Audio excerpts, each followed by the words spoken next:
mierīgas sarunas nemierīgajiem. Mēs esam atpakaļ mūsu sarunā ar māsu Mariju Stefanu.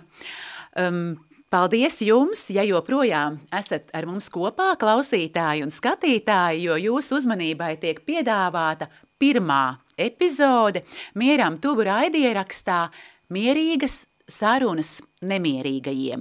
Un kā es mēģināju sarunas sākumā ieskicēt, tā mana doma bija aicināt uz šīm sarunām cilvēkus, kuriem, kā bija tajā džingliņā, jautājumi, kuri uz šiem jautājumiem atbild apstiprinoši, ka jā, šodien ir normāli ticēt, vēl vairāk šis laiks ir tāds, ka es nezinu, ko tad, ja nav kam ticēt. Un tāpat viņiem ir atbild uz jautājumu, kā ticēt un kā lūgt.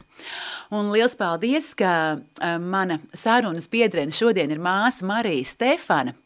Mīļā māsa Marija Stefana, nu ko tu teiktu tam šodienas cilvēkam, kurš saka, nu kāds Dievs šodien, rekord, Trumps ir leģitimizējis vienkārši kara noziedznieku, sāk ar viņu sarunas, notiek karš, kur ir Dievs. Ko tu šiem cilvēkiem teiktu? Ļoti sarežģīts jautājums, un man liekas, ka uz šo jautājumu īsti tāda mierinājuma vārda nav, bet atbilde ir viena, ka grēks valda šai pasaulē, bet, zini kā, man gribās teikt, ka tā ticība Dievam ir tāds, tāds vairogs, ar kuru tu vari iet tajā cīņā. Un vispār mēs kristieši, mēs visu laiku, katru dienu esam tajā cīņas laukā, gan lai paši tā kā izturētu ticībā, palikt tajā labajā, nepadoties. Jo, zini, citreiz gribās tiešām skaļi nolamāties un tā, bet ka palikt tajā labajā un neskatoties uz to, ka tur, tev viss ir, es nezinu, man nāk uzreiz prātā arī tie kaut vai padomju savienības, tie visi gadi, kad ieslodzījumā tev vajadzēja to cilvēcību saglabāt, vai ne? Cilvēkam, kad apkārt bija ļaunums un tā ticība Dievam ir, kas tev dod spēku. Ja godīgi, es citreiz tā arī, kad saskaros ar cilvēkiem, kas saka, es te neticu, tāds ļaunums ir pasaulē, es saku, bet kā ir bez Dieva? Bet kā vispār, man ir grūti, man ir šobrīd vispār grūti iedomāties, jo es bez Dieva nevarētu. Tīri cilvēcīgi. Es tev tik ļoti piekrītu, jo es tieši arī mēģināju tā kā noformulēt savu atbildi, un man ir ļoti līdzīgi, ka tiešām tajos visos kontekstos, kur atskan šie jautājumi, kur ir Dievs, bet tad ir tiešām pretī, kur ir cilvēks. Kur ir cilvēks tajā pašā bandītā Putinā, un kur ir cilvēks viņa ļaunumā, ja? Un kur ir cilvēks varbūt arī tādā Trumpa muļķībā, ka tu neredzi to ļaunumu un ar to ļaunumu spēlējies. Bet proti, un tas ir tas lielais noslēpums un tā lielā Dieva neizprotamā mīlestība, ka viņš mūs ir darījis tādus brīvus, ka mēs drīkstam tiešām izvēlēties viņam konkrēti uzgriezt muguru un pēc tam teikt, bet kur tad Dievs? Bet, mīļais, tev aiz muguras arī palika, bet labi, saruna ir ar tevi, vai ne? Jā. Lūk, bet, es tev piekrītu patiešām, ka skaidrs, tad pēdējais, ko mēs drīkstētu darīt, tad tiešām ir, kā saka, pārstāt ticēt tam labā pēdējam vārdam. Lūk, bet kā lūgt, mīļā māsa Stefana, un es, ka tas tagad ir tik svarīgi, ka tiešām, jo arī tu pieminēji tos padomju laikus, un mēs tikai tagad kaut kur zinām, ka arī tad bija tomēr slepenībā klostermāsas, kuras nedrīkstēja staigāt tādos tērpos, kā tu šodien.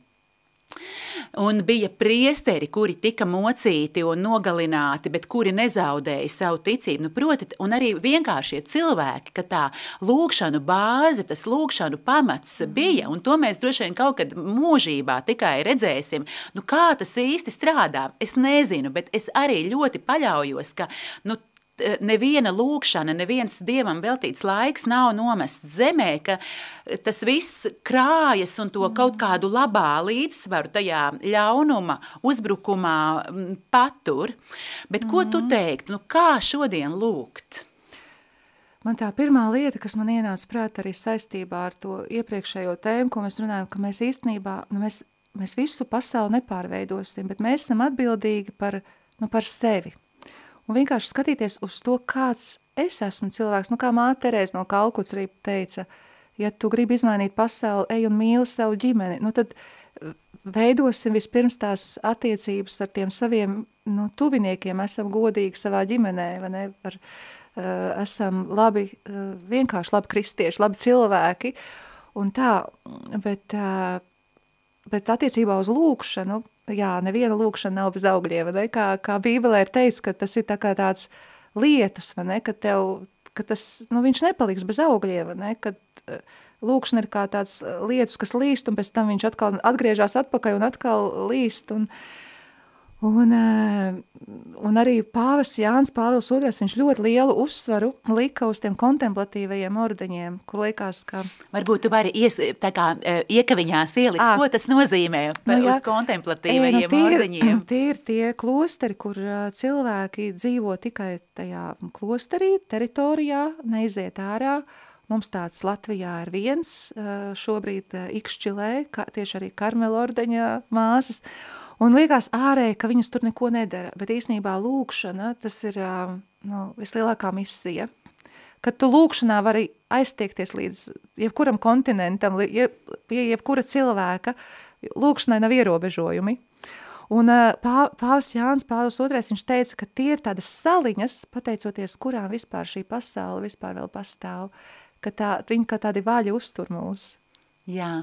Un es domāju arī, ka gan mēs varbūt debesīs tiešām redzēsim tos cilvēkus, kas par mums ir lūguši, un kuriem pateicoties ir kaut kādas lietas mūsos notikuši, kaut ko mēs esam sapratuši, nezinu, kāds ir savu to ticības dāvanu atdzīvinājis, un tieši pateicoties tām lūkšanām, par ko lūdz baznīca, un mēs esam tādi savienotie trauki baznīcā, ja es kaut kur klusiņām daru kaut ko labu, vai lūdzos savu, nezinu, izmocīto, es sveicināta, vai ne, tur rožkroņu noslēpumu, tad tas iet, ka savienotajos traukos pa visurienu, ka pa visu baznīcu. Esam saistīti. Jā. Bet varbūt, ka tu vari arī tomēr ieskicēt, tu esi tagad priekšā skatītājiem, klausītājiem, lūk, tiešām dzīva klostera māsa šodien. Kā tieši tava lūkšanu dzīve notiek? Es visu laiku mācos. Es pieļauju, ka jums ir kādas obligātās lūkšanas, vai ne? Labi. Jā, es varu pateikt, kā es kā klostera māsa lūdzos, bet mana tāda, jāsaka, tāda mana personīgā lūkšana, es visu laiku esmu ceļā. Tiešām, man viņa mainās, un es nemitīgi, man liekas, es esmu tādā skolā, kad Dievs mani māca lūgties.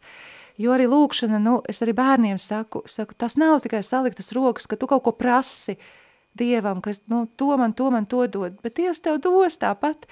Bet tā ir vienkārši tāda, savu domu pacelšana pie Dieva, ka es nemitīgi par viņu atceros, veltu viņam. Mana lūkšana ir nemitīga tāda, nezinu, es no rīta pieceļos, man ir tā, labrīt Jēzu, labrīt Marija, labrīt eņģeļi un svētie, tā es iesāku katru rītu. Un tad es tā noskaņojos, un es parasti ceļos, man kaut kā ielīst tāds prieks, ka tā diena ir iedota, un tev ir iespēja kaut ko, iemācīties, kaut ko dot, un pārsvarā man ir tāda veltīšanās lūkšana, kas atdodu Dievam visu, un īpaši tad, kad ir grūti, kad ir kaut kādas grūtas situācijas, kuras tu nevar ietekmēt, un man liekas, ka tas arī ir tevi ļoti atbrīvot cilvēks, ir, es saku, kā tu var būt tik priecīga, tas ir tas, ka es to smagumu un tās rūpes, es viņas nepaturu sev, jo cik tu vari ietekmēt, tu dari, bet ja es to nevaru ietekmēt, es to Trumpu nevaru nekādīgi ietekmēt, ne to Putinu, vai arī kaut kādas vēl tādas lietas, kas ir manā arī kopienā vai skolā, es varu ietekmēt kaut kādu ļoti ierobežotu vai ne to lauciņu, un tad es vienkārši saku, Dievs, es tev uzticu to, atdodu, un sarot, notiek.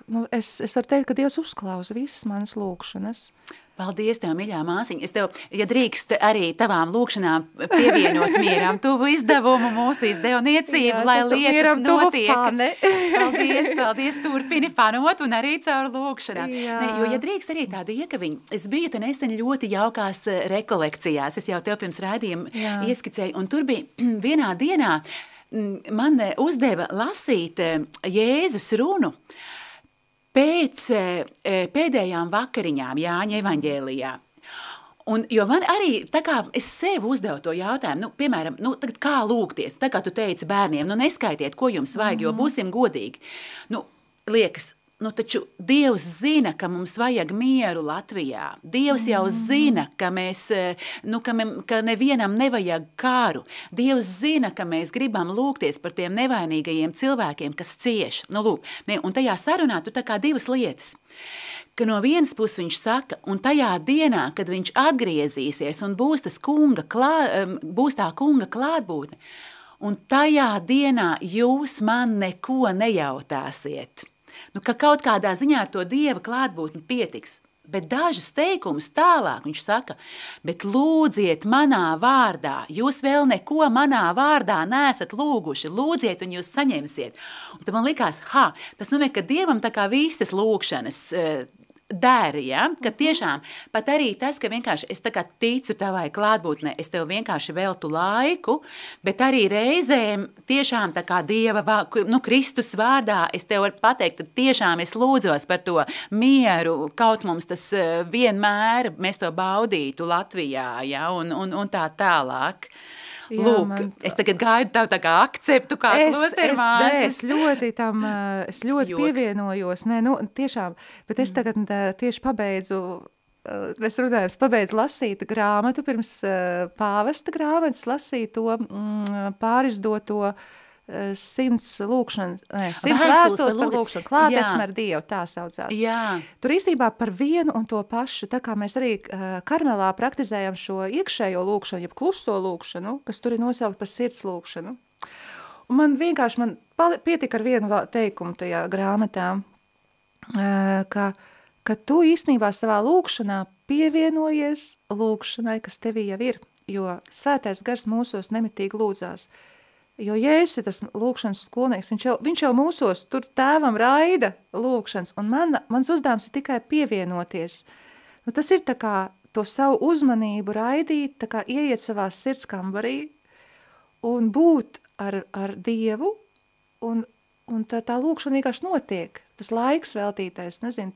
Protams, tās visas lūkšanas, ko mēs lūdzamies rožu kronis, arī mutiski, ka mēs pasakam kā bērni savam tētim, dod man vajag. Jo tas jau arī ir tas veltītais laiks, Protams, vai ne? Mēs varam arī to teikt, un viņam kā Terēzīte arī mazā teica, esam pārdroši, Dievs mums dod ilgas, tas no viņa. Tātad viņš grib kaut kā piepildīt no Dievs, un tad piepildi tās ilgas manas. Jā, tiešām, tas nozīmē, ka Dievs mums, kā saka, nav tikai viens ceļš, un kā pie viņa iet, un arī nav viens ceļš, kā lūgties, tiešām, vai ne? Jo cik cilvēku, tik lūkšanu. Un nav nepareizi, varam tā arī tieši tā, jo ticēt. Es varu pateikt par savu pieredzi, tev būs sava pieredze, klausītājiem būs cita. Skatītājiem cita. Jā.